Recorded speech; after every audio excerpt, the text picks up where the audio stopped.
Well, Christians must be taught not only what they believe, but why they ought to believe it. Ooh, yes. Not just the what, but the why. This will especially involve exposing and undermining scientism and dealing with issues relating to science and the Bible. Again, they're not divergent paths, although there are people on that side to maybe claim that the two twain should never meet. But at least for me in my house, we also have a belief that God has thought in such a way that science is possible as well. That's right. God has spoken on this. Right. Unfortunately, our failure to address scientism and related issues is causing young people to leave the church. And so he talks about a little bit about what they're leaving for there. Yeah, and so he tells us. So that's part of the issue here, right? We haven't addressed the culture he believes in the way that we should as Christians. Also, he says the very concept of faith has been redefined and has now replaced the reason. He says today faith is choosing to believe something in the absence of evidence or reasons for the choice. Right. Yeah. So faith is believing without evidence.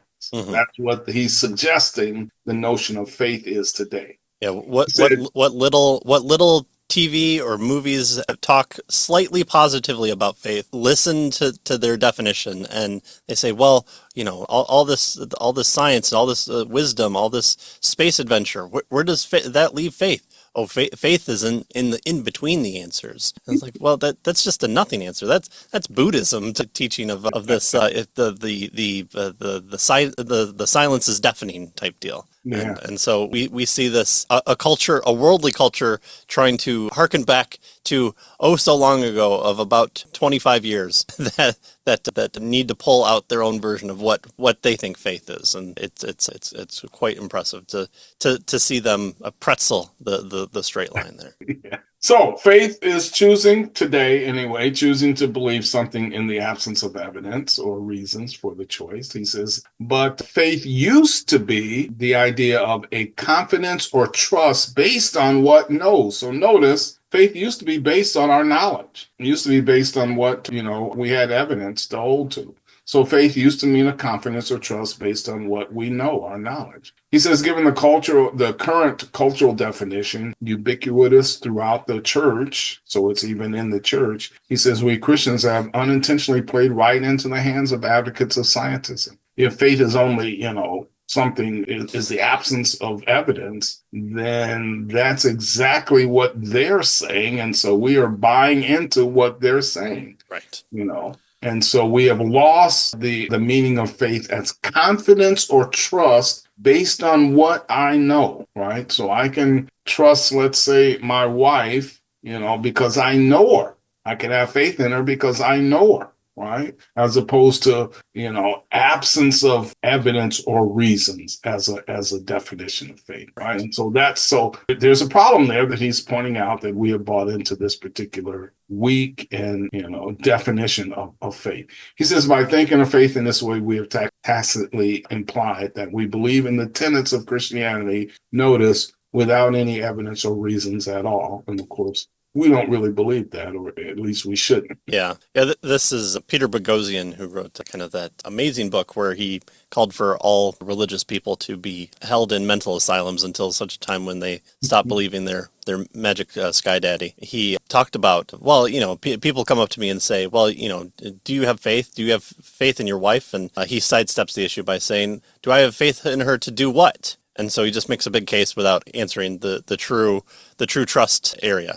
Even Dawkins gets this question. He sidesteps it as well by redefining it, making a joke, and then not answering it. So this idea of faith being just this absence of evidence, if we continue to hold to this, of course, we're going to have people unhitch the track and go down another path and say, well, this person is offering more than just an absence of something. They're offering me true things. It might be the worst thing ever. It might be a degradation of women. It might be a way to make me feel good. It might be to feel knowledgeable in my life. But what is it that true Christian faith offers? And it's that relationship trust. It's a trust in something. Faith is in it. If not, it is blind faith, and you're just leaping. And once your thought person dies and you just are carried along by what they said in the past. If they are no more podcasts, if Joe Rogan shuts down his show and you're not able to hitch on to the next person, where does that leave you but hopping blindly into the darkness there? Yeah, and actually those guys go a little further than this. They hold the notion,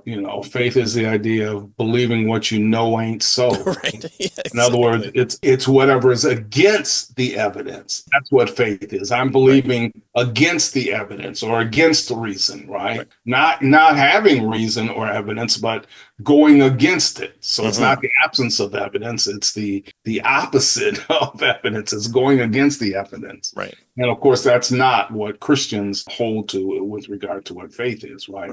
It's a confidence or trust based on the evidence, based on what we do know, right? So I have faith in my wife to keep her word, right? And so I trust her to do what she said she was going to do, right? Why?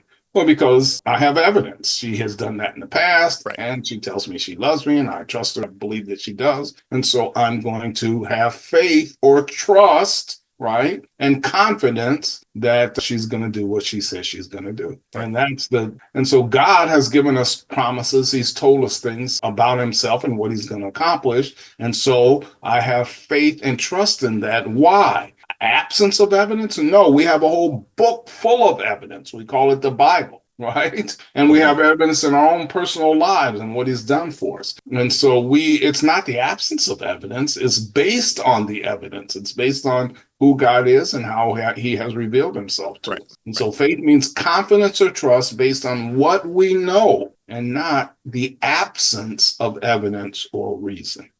That's one of the reasons we go to church, open up the books in front of us and read from it, because that's how we grow in our confide, our with confidence, our with faith. Yeah. And finally, he says, by failing to help parents furnish their children with reasons for believing Christianity, again, parents, not just pastors, but parents primarily, that's my own interjection there, especially reasons for rejecting scientism, the church has crippled Christian parenting. Training in apologetics is vital. There it is. We knew it was coming. Right? A little self-serving, but that's all right. He at least has stake in the game, so we're there. So training in apologetics is vital to perhaps all areas of Christian education and parenting.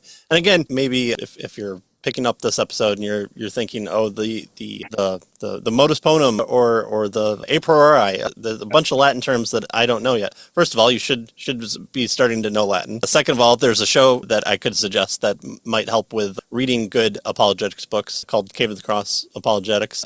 But third, apologetics is just being there to provide answers. That's all it's there for.